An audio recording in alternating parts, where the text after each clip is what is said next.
मैं सबसे पहले श्रीमान राहुल गांधी इनको अपील करना चाहता हूं और चुनौती भी देना चाहता हूं कि अगर उनमें हिम्मत है और वो सचमुच विद्यार्थियों का हित चाहते हैं तो संसद में चर्चा करें। अगर लोकतंत्र मानते हैं, संविधान में विश्वास है, लोकतंत्र में संविधान में चर्चा की सबसे महत्वपूर्ण जगह और निर्णय की सबसे महत्वपूर्ण जगह ये संसद है। आप क्यों भागते हो चर्चा से? क्योंकि आपको डर है कि आपकी पोल खुल जाएगी। जिस प्रकार से आपके शासन में कर्नाटक में पेपर लीक हुए, जिस प्रकार से आपके शासन में तेलंगाना में पेपर लीक हुए, राजस्थान में जब आपकी सरकार थी 8 बार पेपर लीक हुए, और इतना ही नहीं तो पंजाब के आपके शासन में भी, आप पार्टी के शासन में कम से कम 3 बार पेपर लीक हुए। केवल हमारे जो विद्यार्थी है इनके कंधों पर बंदूक रखकर राजनीति करना बंद कीजिए। अगर आपके पास सवाल है तो जवाब मांगिए, अगर सुझाव है तो सुझाव दीजिए और उस पर अमल करने के लिए सरकार को मजबूर कीजिए।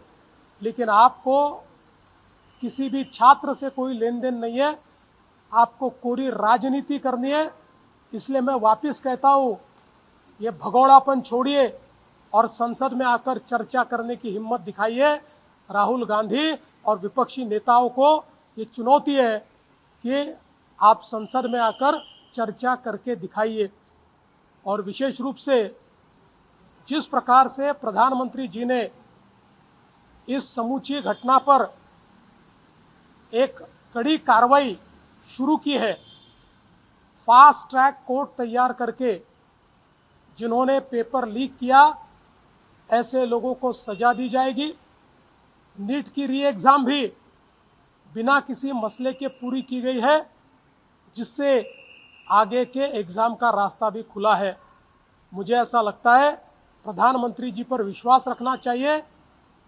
जिस कांग्रेस की सरकार में, यूपीए की सरकार में शिक्षा का बजट मात्र 8,000 करोड़ रुपया होता था, आज 1,39,000 करोड़ रुपए पर ये शिक्षा का बजट पहुंचा है। देश में जो हमारे आइकॉनिक इंस्टीट्यूशंस है, आईआईटी हो, एम्स हो, अलग अलग प्रकार की इंस्टीट्यूशंस में अवसर खुले हैं, उसका विस्तार हुआ है। विद्यार्थियों के हित की बात ये मोदी जी की सरकार ने की है। इसलिए मैं वापस कहना चाहता हूं, हिम्मत हो तो संसद में आओ, चर्चा करो। सर, छात्रों आज राहुल गांधी सहित सर्व विरोधी पक्षाला माझं आव्हान आहे, पळपुटेपणा सोडा आणि संसदेमध्ये चर्चेला समोर जा। विद्यार्थ्यांचे खरे कैवारी असाल तर हिम्मत दाखवा। लोकशाहीमध्ये निर्णय रस्त्यावर होत नाही, तो संसदेत होतो। जर देशाच्या संविधानावर विश्वास असेल तर संसदेत चर्चा करा। उत्तर पाहिजे असतील संसदेत मागा। तुमच्याकडे जर काही कल्पना असतील, संकल्पना असतील तर त्या प्रत्यक्षात आणण्याकरता सरकारला मजबूर करा।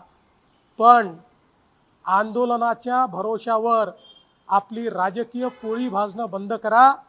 या ठिकाणी खरोखर विद्यार्थ्यांच्या हिताचे निर्णय घ्यायचे असतील तर चर्चेच्या माध्यमातूनच ते होतील। मोदीजींनी विद्यार्थी हिताला सर्वोपरी ठेवण्याचा निर्णय घेतलेला आहे आणि विशेषतः पेपर लीकच्या संदर्भात फास्ट ट्रॅक कोर्ट तयार करून या सगळ्या अपराध्यांना शिक्षा देण्याचा निर्णय मोदीजींनी केलेला आहे। मला असं वाटतं की या संपूर्ण प्रकरणामध्ये एक अत्यंत कडक भूमिका मोदीजींनी घेतली। नीटची पुनर्परीक्षा झाल्यानंतर कुठलीही अडचण न येता ही परीक्षा पूर्ण झालेली आहे। विद्यार्थी खुश आहेत, ते त्या ठिकाणी पास झाल्यानंतर सेलिब्रेशन्स करतायत। अशाच पुढच्या सगळ्या परीक्षा झाल्या पाहिजे। या दृष्टीनं ही चर्चा अत्यंत आवश्यक आहे.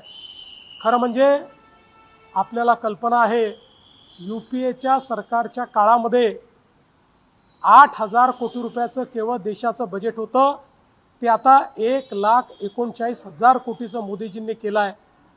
IIT असेल, एम्स असेल, सगळ्या आयकॉनिक संस्थांची संख्या वाढवली, सीट्सची संख्या वाढवली, मेडिकल एज्युकेशन, MBA, इंजिनिअरिंग या सगळ्या क्षेत्रांमध्ये नवीन संधी या विद्यार्थ्यांना मोदीजींनी उपलब्ध करून दिल्या आहेत. पण विरोधी पक्षाची चर्चा करण्याची हिंमत नाही, कारण त्यांना याचं उत्तर द्यावं लागेल. कशा पद्धतीनं कर्नाटकमध्ये पेपर लीक झाला त्यांना उत्तर द्यावं लागेल. कशा पद्धतीनं तेलंगणामध्ये पेपर लीक झाले आप पार्टीला उत्तर द्यावं लागेल. पंजाबमध्ये कशा प्रकारे लीक झाले काँग्रेसला उत्तर द्यावं लागेल. राजस्थानमध्ये त्यांची सरकार असताना 8 वेळा पेपर लीक झाले. त्यांच्या प्रत्येक सरकारमध्ये झालेला घोटाळा बाहेर येईल आणि म्हणून त्यांना या ठिकाणी चर्चा करायची नाही आहे. अराजकता हीच केवळ मानसिकता आहे.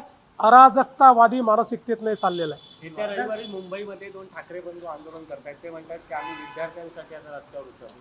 मी फक्त आठवण करून देतो, या राज्यातला सगळ्यात मोठा TET घोटाळा उद्धव ठाकरे मुख्यमंत्री असताना झाला आणि IAS अधिकाऱ्यापासून सगळे त्याच्यामध्ये सामील होते. इतका मोठा घोटाळा राज्याच्या इतिहासात झाला नाही. एवढंच नाही तर त्यांच्या मंत्रिमंडळातल्या मंत्र्यांवर थेट आरोप लागले. त्या ठिकाणी केवळ पेपर लीकच झाला नाही तर जे नापास होते त्यांना पास करण्याचा पराक्रम देखील त्यांच्याच काळामध्ये झाला. आम्ही तर TETच्या परीक्षेमध्ये घोटाळा होतो लक्षात आल्याबरोबर परीक्षा व्हायच्या आधी घोटाळेबाजांना पकडलं आणि त्या ठिकाणी त्यांच्यावर कारवाई देखील केली. त्यामुळे आपलं ठेवायचं झाकून आणि दुसऱ्याचं पायाचं वाकून हे बंद करा. सर, दुसरीकडे पोलिसांवर मुंबईच्या वेगवेगळे आरोप केले गेलेले आहेत. काँग्रेस असेल, ठाकरे असतील, यांचं असं म्हणणं आहे की पोलीस ड्रग्सच्या धमक्या देत आहेत, पोरांना मारहाण करतायत. तुम्ही ती चौकशी केली की काय आहे? असा एक व्हिडिओ समोर आलेला आहे, त्याची चौकशी चालली आहे. पण चौकशी सुरू असताना त्या पोलिसावर कारवाई करण्यात आलेली आहे आणि त्याला त्या ठिकाणी पोलीस स्टेशनमधून काढण्यात आलेलं आहे आणि चौकशी चाललेली आहे. अनेक ठिकाणी पोलिसांवर सुद्धा मोठ्या प्रमाणामध्ये मारहाणीचे व्हिडिओ समोर येत आहेत. याच्यामध्ये राज्यात सुद्धा अशा दुर्दैवाने काही लोक या आंदोलनामध्ये ज्या प्रकारे दगडफेक करत होते, पोलिसांवर हल्ला करत होते, मला असं वाटतं की ते कुठल्याही पद्धतीनं विद्यार्थ्यांच्या मागणीकरता आलेले नव्हते. तर या आंदोलनाचा फायदा घेऊन आपल्याला अराजकता कशी तयार करता येईल या मानसिकतेचे लोक तिथे होते. अशा पद्धतीची काही मंडळी त्या ठिकाणी वागत होती. मला असं वाटतं की जे आंदोलन करतायत त्यांनीही अशा प्रवृत्तीकडे लक्ष दिलं पाहिजे. सर, ठाकरे ब्रदर्स छात्रों के पीछे खड़े हो रहे कह रहे हैं कि इस आंदोलन को हम बड़ी ताकत से आगे बढ़ाएंगे. देखिए, वो केवल अपनी पार्टी का अस्तित्व ढूंढ रहे हैं. उनकी पार्टी की जमीन छूट गई है. उनको लगता है इस आंदोलन के माध्यम से उस जमीन को वो वापस तलाशेंगे. मैं याद दिलाना चाहता हूँ, महाराष्ट्र का सबसे बड़ा TET का घोटाला उद्धव ठाकरे जी जब मुख्यमंत्री थे तब हुआ.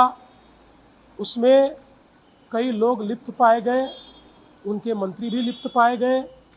इतना ही नहीं तो उनके काल में हमने ये भी देखा कि पीछे से रिजल्ट में मार्क्स बढ़ाकर रिजल्ट चेंज करके और लोगों को पास किया गया. अब किस मुंह से वे यहाँ पर इस बात के लिए बात कर रहे हैं? ये केवल राजनीतिक जुमला है. मुंबई की बात करें तो कुछ वीडियो मुंबई पुलिस के वायरल किए जा रहे हैं और ये कहा जा रहा है कि पुलिस दूसरे मामलों में विद्यार्थियों के फंसाने की बात कर रही ताकि वो प्रोटेस्ट करने सड़कों पे न उतरें. एक वीडियो सामने आया है जो बिल्कुल गलत है. हम उसकी निंदा करते हैं. तुरंत उसके ऊपर कार्रवाई की गई है और पूरे मामले की सत्यता की जांच चल रही है. राजनेताओं के बाद अब कुछ सेलिब्रिटी सड़कों पे उतर रहे हैं छात्रों के कंधे पर पैर रखकर, जिससे हंगामा और बढ़ रहा है.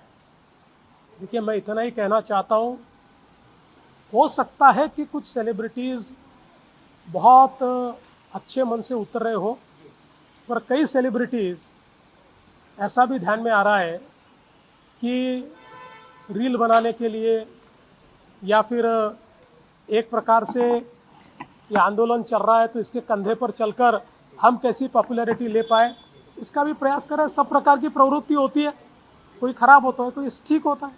मोदी आणि पवारांच्या भेटीला राज ठाकरे जंतर मंतर म्हणतात, काय करायचं? जेव्हापासनं राज ठाकरे आणि पवार साहेबांमध्ये अंतर वाढलं तेव्हापासनं त्यांना सगळं जंतर मंतर दिसतं।